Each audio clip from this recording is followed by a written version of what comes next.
ready, Staten Island. It's time to celebrate 5 years of Ferry Hawks baseball. Come out to the ballpark as the Ferry Hawks welcome in the Charleston Dirty Birds May 5th through the 10th. Grab the kids and come on out. We kick it off on Tuesday, May 5th with Cinco de Baseball with $5 tickets and $5 food and beverage specials. And we end the week as we celebrate all moms on Mother's Day. Moms get in free. Visit ferryhawks.com now to lock in your seats. This is Let the Record Show, using common sense. Now, here are your hosts, Judge Richard Weinberg, essayist and commentator Eric Levine, and Chairman Jesse Garcia. Welcome back to Let the Record Show with Chairman Jesse Garcia of the Republican Party. Jesse is the Vice Chair of the New York State Republican Party, as well as being the County Chair of the Suffolk County Republican Party. With us, our co-host, the noted attorney, commentator, essayist, Eric Levine, and I'm Judge Richard Weinberg. So for this segment, we're honored and privileged to have another great guest. This time it's Brian Schwartz, the Wall Street Journal. I want you to know, Brian, it's the first thing I read every morning is my Wall Street Journal, and it's a very important newspaper. I think to me, it's now become the newspaper of record, me having given up my subscription to the New York Times. But I'm very happy to have you here.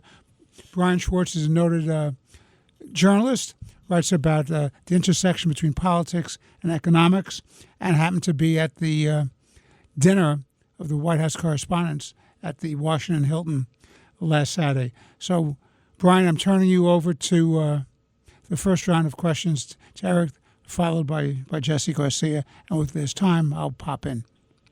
Thank you. Hey, Brian, welcome to the show. Thank you for joining us. Thanks for having me. So I want to ask you first about the White House Correspondents' Dinner. As Richard pointed out, you were there. To hear the president talk about it when the shooter came in, obviously there was a lot of confusion and chaos, but he sensed a lot of this kumbaya moment amongst conservatives, Democrats, Republicans, progressives, MAGA. I mean, did you have the same sense that on the same team and everybody was worried about the same thing and everybody was concerned about everyone else? Thanks again for having me, guys. I mean, my feeling on it, I think, was very similar, if not identical, to everybody else in the room. It was scary. You know, you really didn't know what was going on except you heard the sounds of gunshots, and you're in the ballroom thinking, what's going to happen next? We all ducked for cover. I was next to my colleagues. Within about 5 feet of me was the Speaker of the House, Mike Johnson. So, you know, I'll just be honest with you. I mean, there are a lot of thoughts going through your head. I mean, Eric knows this. I've got a 3-month-old at home, my wife's at home, and you're thinking, I mean, could this get a lot worse? And luckily it didn't. But at the terms of bringing everybody together, yeah, I mean, all the journalists in the room, no matter where they're working, right, no matter what outlet they're from, pretty much jumped into high gear. And we at the Journal started putting together facts as we knew them on the ground. We started interviewing a lot of people. I was walking around the ballroom talking to different guests, people, CEOs and media people and the like, and witnesses, of course, to describe what happened. And that was definitely a pattern that night in terms of how we responded as an industry. And we all kind of came together to use our work to tell the story about what was taking place there. So this isn't the first time we've seen domestic violence in the United States. It's unfortunate, but it seems to have become a fact of life in the U.S. And after each time there's some sort of shooting or some act of violence, everybody says we have to tamp down the rhetoric. We have to tamp down the pressure. Right. And that lasts for about 45 seconds, maybe a minute if we're on a good week. Do you get the sense that this is any different? Or because, I saw interviews with people like Jamie Raskin when he was asked about whether or not Democratic rhetoric contributed to any of the domestic violence. And he couldn't think of a thing that anybody had said on the Democratic side that would have ever possibly incited anyone to violence. Right. I mean, look, I think this is a moment where both political parties have to really kind of reconsider, as you kind of mentioned, Eric. They should be doing this at all these other types of events, of how they approach each other. I think that's what you're getting at there. I think that's definitely a moment to do that. Now, whether people are going to actually tone down the political rhetoric, whether Republican or Democrat, I don't know. I mean, as an American citizen, I guess I hope so. But as a journalist, of course, you don't want to see all these things all the time taking place at all. But at the same time, unfortunately, we're in this kind of difficult political environment right now. We're months away from the congressional midterm elections. I suspect there's definitely, conversations happening behind the scenes of changing the tone a little bit. But to your point, I don't know how long it's going to last, particularly as we get closer and closer to a key election. Richard made the comment, somewhat jokingly, but there's a lot of seriousness to this. You can't read the New York Times anymore. And one of the reasons you can't read the New York Times is because the damn thing is so biased. And it talks about, Donald Trump in the most extreme, dire terms that anyone who has the least bit of education knows that he's not a Nazi, knows that he's not Hitler, knows that he's not a king, knows that, there's going to be elections in 2028. And yet they put forward this image of the man as if he's going to bring an end, not just the United States, but to the entire world. Do you think I'm convinced that the media is playing a very large role in this increase in domestic violence. Do you share that view? I don't know if I'm even going to go there. I mean, I think that what I can say is that in the events of, the events like we had at the hotel, at the Washington Hilton, where there was a crisis, we all we did our jobs, right? I can only speak to that. I can only speak to what I know, to how we do things, right? When we're in this kind of corner of a situation, we do our jobs and we do the best job that we can to get the facts out there for the American people to read and to process. In terms of places and how they do things, I don't even know. I can't even go there. I could say no, that the Journal, puts down tons of efforts to clarify things and work toward the truth and get the truth out there for readers. And I think that's how a lot of journalists are. I know a bunch of them here in D.C. and in New York. Eric, he knows, I was in New York for a while. And the journalists I know do everything they possibly can to be as fair as they possibly can. Jesse. Hey, thank you, Brian. Thank you so much for joining us. I truly appreciate it. I have two questions. One on process, and one is to get your to build off of what Eric asked you about the rhetoric and the role of the media. Let me just first talk about process. So you're in this chaotic situation. The room is being cleared. The president's being whisked out along with the major cabinet members. And you said you immediately began doing your job. Explain to the listeners, how does that occur? Are you on the phone with your desk? What type of is there any type of technology you use? How do you get these interviews or whatever you record? It's a great question. I mean, it's a great question. I appreciate the ask. I mean, listen, when you're in that ballroom, that specific piece of real estate, I think you listeners really would be interested to hear this part. There's very little cell service, and the Wi-Fi is terrible. That's just historically known. So when you're in there, whatever's happening, it is really, really hard to communicate with the outside world outside of that ballroom, no matter the event. Doesn't matter what the event is. So when this whole thing went down, that was a challenge. So what we had to basically do is one editor, my editor, got in touch with the desk in New York. He started communicating over the phone the best he could, as everything was taking place, what was happening. In New York, they were taking notes about the ongoing attack, effectively, right?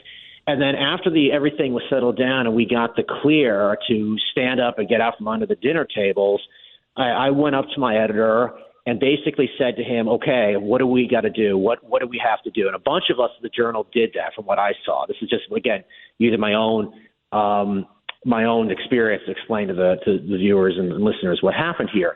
And then we basically my editor said, listen, we got to fan out and we got to figure out what happened. Because at that point, we still didn't know anything about the shooter, anything about exactly how this all went down. And we did. And we started going from person to person with our phones, taking notes on our phones, trying to get answers and trying to get insight. And then we all kind of regrouped in the middle of the ballroom.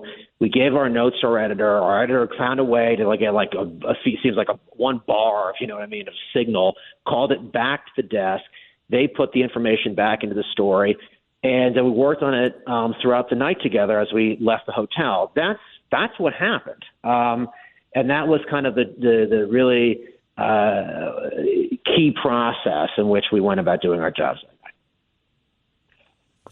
That's fantastic. That's interesting.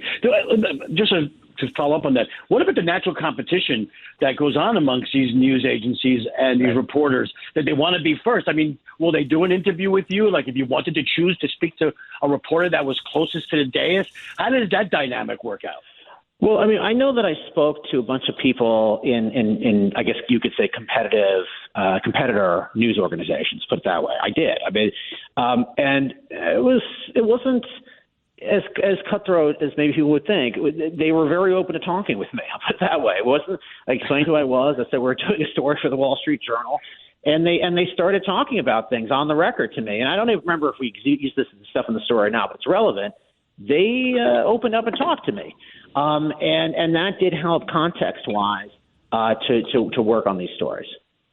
Fantastic. The other part is I want to take up what Eric had touched upon about the media, the New York Times being so biased. What were your thoughts of the 60-minute interview between President Trump and Norah O'Donnell, where in the past news agencies would not publicize full context or give perpetrators like this or assassins like this a venue to broadcast their manifestos? Yet Norah O'Donnell decided to do that. And the president, you having gone through three of these occasions now, probably took some exception to that, and probably knowing being media savvy, that usually is not what happens. What were your thoughts? Do you think the conduct there was journalistic, or was it something else? When you're in the heat of the moment with a person such as the president, all right, there are things you're going to try to bring up that he may not like. I mean, that's just something, and I don't think it's just the President Trump. I think President Biden was like that. President Trump in the first term was like that. We know that, and President Obama. They none of them always love every single thing reporters bring up. But in the case of the Norah O'Donnell interview, to your question, look, she brought up a record, which is what it was, and you can dispute the merits of what was in it, right? You could just say that, of course, the stuff in this manifesto isn't true. Okay, so that's one thing. But she, as a journalist, brought this up because it seemed like to me, because this is what I think she did, was trying to use the context of what was in there to try to understand where things were, what was in the president's mind as he and his administration go through this investigation. That's how I took what she was saying. I could be wrong, but that was my feeling on it. And she was trying to understand his position on this man allegedly going about doing what he did with this stuff in his mind that, of course, the president denies is true. So I think that was the context of what she was saying. And I think as a journalist, is it fair to go there? Yeah, I'm not saying it's like perfect. It's not picture perfect of a thing to do, but I can understand why she went there based on, I think, my thinking on why she did it. That's why. That's why I think it's not a terrible thing for her to have done. Understood. Thanks. Let me ask you this question, Brian. It seems to me, and Jesse and Eric and I have talked about this on the show for a long time, that there seems to be a change in the culture in America today. There's a lack of civility, respect for dissenting opinions. There seems to be a glorification and normalization of political violence. You have this character, Hassan Piker, who did an interview the other day, and what he said was there's such a thing as legitimate stealing if you're stealing from the man. He's borrowed the term that Frederick Engels, who's a co-author of the Communist Manifesto with Karl Marx, social murder, justifying murder of people whose political, ideological views are different than yours. The glorification of this assassin, Luigi Mangione, here in New York. What are your thoughts about this? Have we hit a turning point that we can't come back from?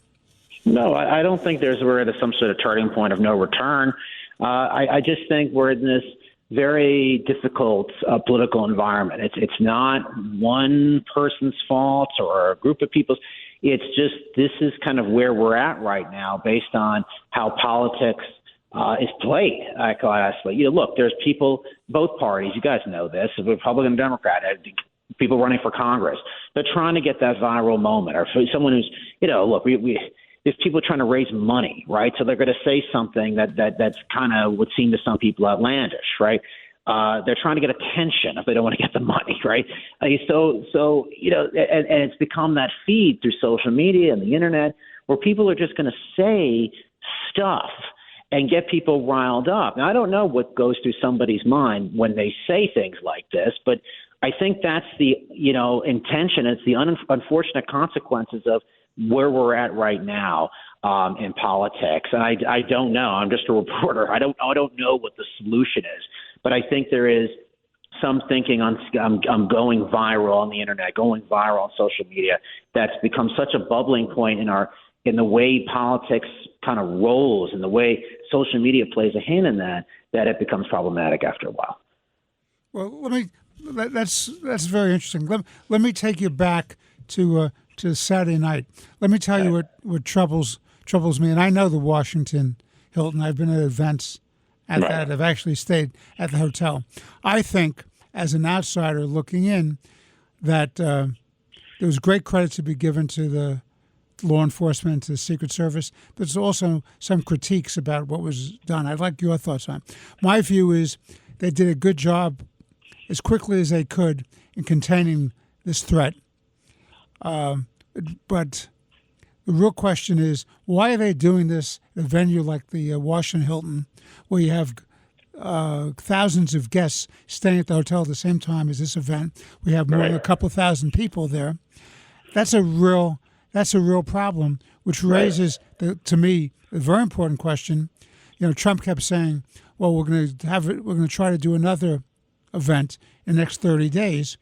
And I don't know where it's going to be done and how it's going to be done, but they have to do a better job of protection. Because, look, if you had a half a dozen terrorist assassins breaking through the line, you would have had they could have hit that ballroom, and you would have had hundreds of people. Yeah, you're right in terms of there's still a lot of questions around how this happened. That's why I think you're going with this. And I think that, again, from what I saw getting into that hotel, even that night, I understand from what I've read, I believe this individual was staying at the hotel the night before. Well, let's just table that for a second. To get there were two buffer zones to get into the event.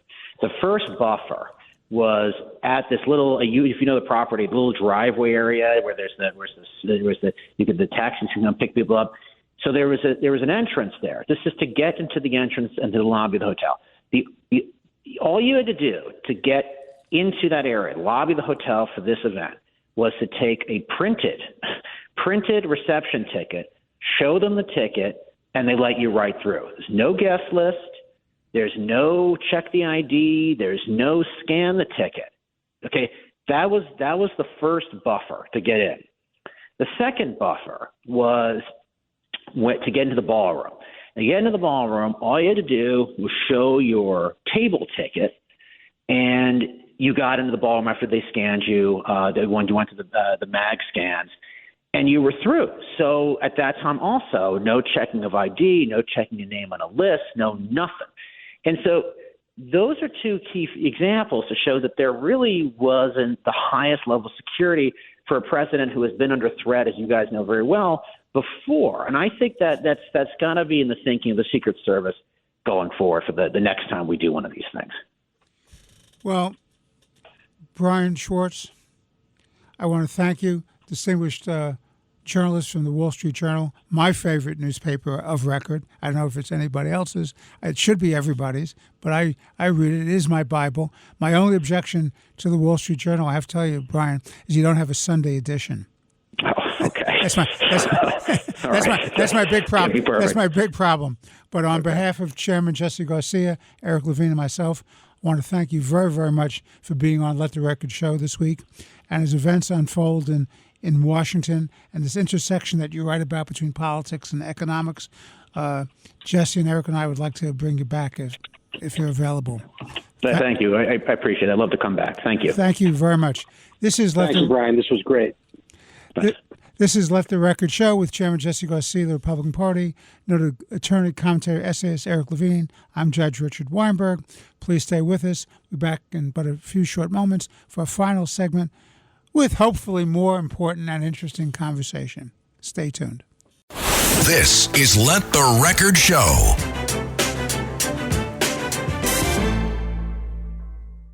Let me tell you about ProHealthConnect.com. It's transforming healthcare payments, providing retailers a seamless process for over-the-counter and healthy benefit programs. By connecting retailers, health plans, and payment processors, ProHealth Connect creates one powerful, unified network. They empower independent grocers and pharmacies to accept health benefit cards without changing how they do business. With over 10,000 locations nationwide, helping more than 1.3 million people access the care and nutrition they need. Go to ProHealthConnect.com.